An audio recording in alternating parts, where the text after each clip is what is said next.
Tudo bem? Então hoje a gente vai dar continuidade aí aos nossos estudos sobre as Testemunhas de Jeová. No primeiro vídeo a gente falou aí sobre a história, sobre o fundador, qual o motivo que levou o fundador a fundar, né? Começar a reunir e até virar as Testemunhas de Jeová. E a gente fez uma introdução no que seriam os nossos próximos assuntos. E hoje a gente vai falar sobre o corpo governante, que se diz o único apontado. Eles usam até um versículo para isso, que é muito chato, mas eles usam até um versículo como se Jesus dissesse ou apontasse que eles são únicos capazes de traduzir a Bíblia, ou de indicar quem possa traduzir a Bíblia. Então a gente vai falar sobre isso, sobre o corpo governante afirmar que eles são únicos capazes de traduzir a Bíblia, e eu vou botar algumas sentinelas aí onde isso está escrito. A sentinela é a revista de estudo dos Testemunhos de Jeová, e eu vou colocar aí onde aparece lá escrito: o corpo governante, ele se autodenomina o único capaz de traduzir a Bíblia, ou de montar um comitê ou indicar as pessoas que possam traduzir a Bíblia. E a Bíblia dele se chama Tradução do Novo Mundo. A Tradução do Novo Mundo, ela é definida pela Sociedade Torre de Vigia, né, que é a Testemunha de Jeová, como a única Bíblia que é feita diretamente do hebraico, aramaico e grego ao inglês moderno, o que dá, segundo eles, uma veracidade maior à Bíblia deles, né, a tradução do Novo Mundo. As Testemunhas de Jeová afirmam que o anonimato da tradução da Bíblia deles, da tradução do Novo Mundo, se dá ao fato de dar crédito a Deus e não o homem ficar com crédito. E é claro que isso tem a vantagem de proteger os tradutores, né, da Bíblia.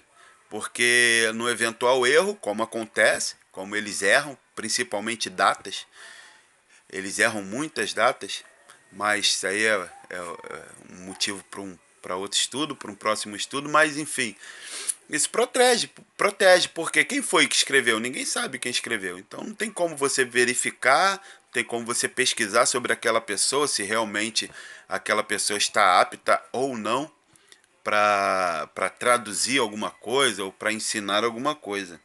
A tradução do Novo Mundo é a única traduzida para fim específico de concordar com a doutrina de um grupo. A Sociedade Torre de Vigia percebeu que as suas crenças contradizem as Escrituras. Então, ao invés de adequar as suas crenças às Escrituras, eles alteraram as Escrituras para que concordasse com as suas crenças. O Comitê de Tradução da Bíblia Novo Mundo mudou qualquer escritura que não estivesse de acordo com a teologia das Testemunhas de Jeová. Isto é claramente demonstrado pelo fato de que, na medida em que as novas edições para a tradução do Novo Mundo foram publicadas, outras alterações foram feitas aos textos bíblicos. Ou seja, até daqui a pouco a gente vai pontuar, a gente vai falar sobre os anos em que a tradução do Novo Mundo, a Bíblia das Testemunhas de Jeová, foram alteradas, tiveram alterações, mas até a primeira Bíblia deles, eles usavam, se eu não me engano, a King. Só que ficava difícil porque eles ficava difícil de explicar, usando a tradução da King, todas as doutrinas das Testemunhas de Jeová. Então o que eles fizeram? A partir da primeira, eles começaram a modificar e modificar os versículos, aonde os versículos chaves para eles, para que eles pudessem dar verdade ou valor à doutrina deles, e não que realmente a Bíblia ensinava ou que a Bíblia ensina. Então, eles, na tradução deles, na primeira tradução, eles foram alterando versículos para que a teologia deles, aquilo que eles ensinam, passasse a ser verdade para eles, na Bíblia deles. E a tradução do Novo Mundo traduz o termo grego, que é stauros, ou stauros, né? Que é cruz, como estaca de tortura, porque as testemunhas de Jeová não acreditam que Jesus foi crucificado numa cruz. A tradução do Novo Mundo não traduz a palavra hebraica Sheol, ou a grega Hades, ou Tártaros, como inferno, porque as testemunhas de Jeová não creem em inferno. A tradução do Novo Mundo dá a tradução presença em vez de vinda, porque as testemunhas de Jeová acreditam que Cristo já voltou no início do século XX, e depois a gente vai falar um pouquinho sobre isso. Em Colossenses 1:16, a tradução do Novo Mundo insere a palavra outras, apesar de ela estar completamente ausente do texto original grego. Isto é feito para dar a ideia de que todas as outras coisas que foi o que eles colocaram, outras coisas, foram criadas por Cristo, em vez de que o texto diz todas as coisas foram criadas por Cristo, e não todas as outras coisas, em si, todas as coisas. O texto original diz que todas as coisas foram criadas por Cristo, e não todas as outras coisas. E aí eles vão modificando para dar verdade àquilo que eles pensam. Isso é para corresponder com a sua crença de que Cristo é um ser criado, e acreditam assim por negarem a Trindade. E aí eu vou ler alguns textos aqui, onde eles modificaram, só para a gente ter uma ideia. Lá em João, no capítulo 1, no versículo 1, o texto original grego diz: o verbo era Deus, e a tradução do Novo Mundo traduz assim: a palavra era um Deus. Isso é uma questão de forçar a própria teologia pré-concebida no texto, em vez de permitir que o texto fale por si mesmo. Então eles colocaram, aliás, eles adicionaram o um para dar sentido naquilo que eles acreditavam, porque se o texto diz que o verbo era Deus, isso daí confronta eles, porque o verbo era Deus, Jesus era Deus. E aí, na tradução deles, quando eles traduziram a Bíblia, eles colocaram um para que ficasse, e Jesus era, ou a palavra, ou o verbo, era um Deus. E a Bíblia, ela é traduzida em mais ou menos 2.000 línguas, ou 2.000 dialetos, ou 2.000 traduções. E em somente 9 traduções é encontrada o era um Deus. Nesse sentido, era um Deus. Em mais de 2.000, somente 9 traduções aparece era um Deus. E desses 9, 2 traduções são das Testemunhas de Jeová. Ou seja, de mais de 2.000, apenas 7 aparece essa era um Deus. Eles apoiam 7 ao invés de mais de 1993 ou mais de 2.000 para ficarem respaldadas. Quando uma palavra do texto original não se enquadra nas aberrações doutrinárias da Torre de Vigia, ela imediatamente abandona os originais e sai à procura de outras traduções que dão apoio à sua crença. Isso é histórico, no decorrer dos anos a gente vê isso. E agora a gente vai falar um pouquinho dos anos, né?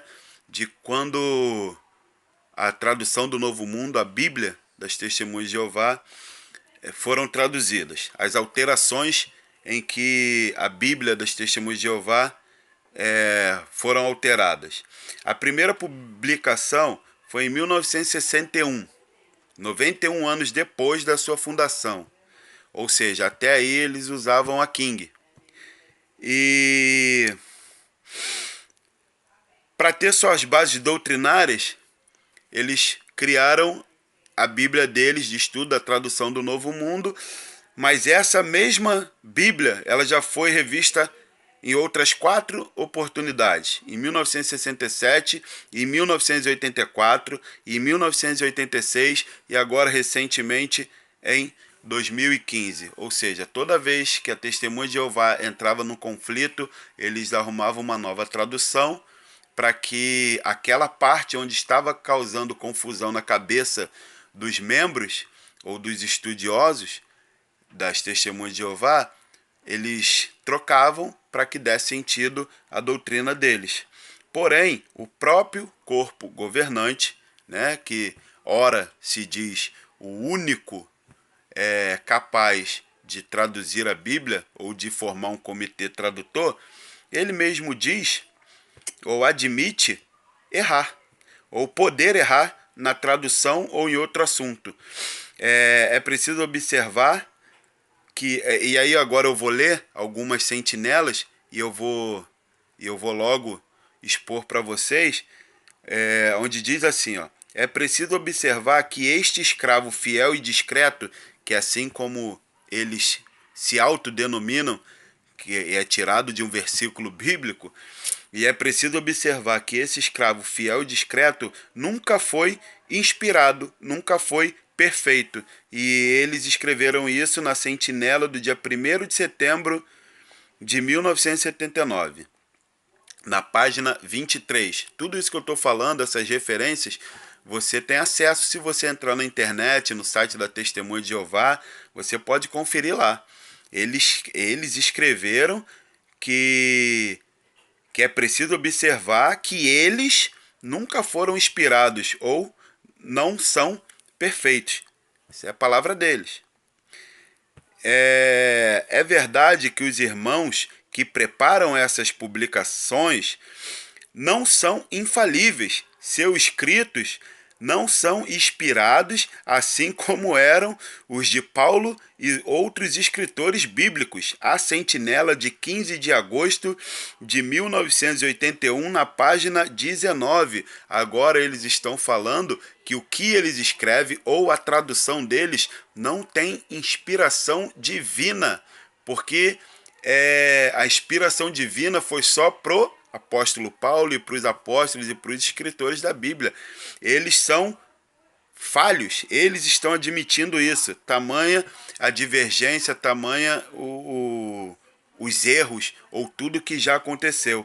Então eles começam a admitir os seus erros em algum momento. Outro, o escravo não é divinamente inspirado, está na A Sentinela de 1º de setembro de 1981, na página 29 também. Diz também, o corpo governante não recebe, presta atenção nisso, o corpo governante não recebe revelações da parte de Deus, nem é perfeito. Como é que tu vai confiar em alguém que admite não receber da parte de Deus inspiração para traduzir alguma coisa? Eles mesmos estão reconhecendo isso. Por isso, ele pode cometer erros ao explicar assuntos da Bíblia ou dar orientações. Confere lá, está na Sentinela de fevereiro de 2017, na página 26. Ou seja, eles estão admitindo que eles são falhos, que nenhuma tradução deles teve ou tiveram inspirações divinas. E aí as pessoas acreditam no que, segundo eles, um homem traduz ou acha que é verdade, porque nem eles mesmos têm certeza, porque eles afirmam que não tem inspiração divina para o que eles escrevem ou para aquilo que eles traduzem.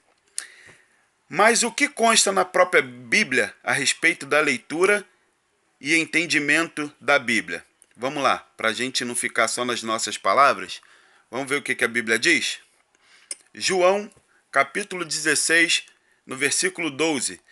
Tenho ainda muito que lhes dizer, mas vocês não podem suportar agora. Mas quando o Espírito da verdade vier, ele o guiará a toda a verdade. Não falará de si mesmo, falará apenas do que ouvir, e lhes anunciará o que está por vir. Ou seja, revelação. Jesus está falando, hoje vocês não entendem. Hoje Lá naquela época, vocês não entendem, mas quando o Espírito Santo vier sobre vocês, vocês vão entender, porque o Espírito Santo, esse será revelador, e toda a verdade